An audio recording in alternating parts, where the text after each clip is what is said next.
Well, that was something that's featured in my latest book, Accidental Conflict, where I went through the origins and the changes over recent years in the U.S.-China conflict and reached the conclusion that we need more than diplomacy to solve this serious problem.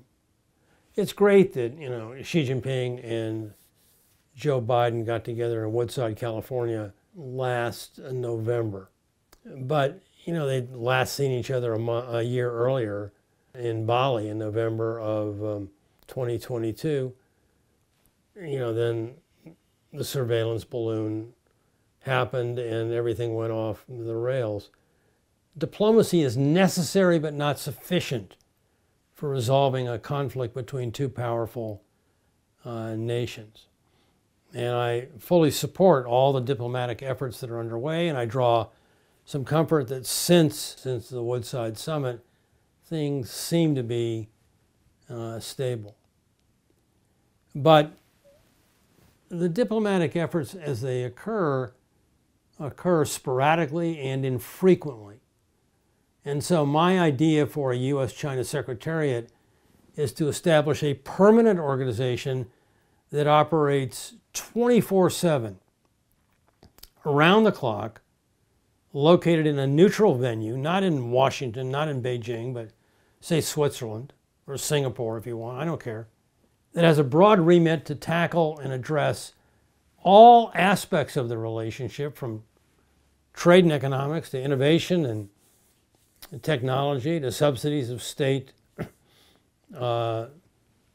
sponsored enterprises and activities that occur both in the United States and in China, of course, to the big mega issues that have global import that both nations need to play a much more proactive role as leaders: climate change, global health, especially in the era of pandemics, cybersecurity, and even human rights.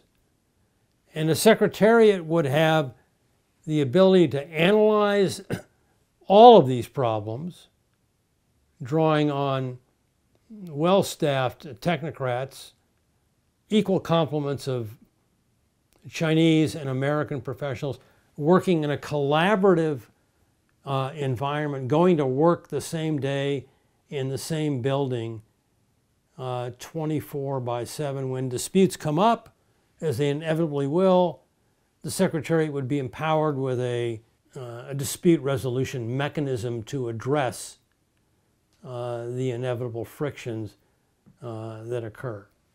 So I'm not saying that we should abandon diplomacy and go to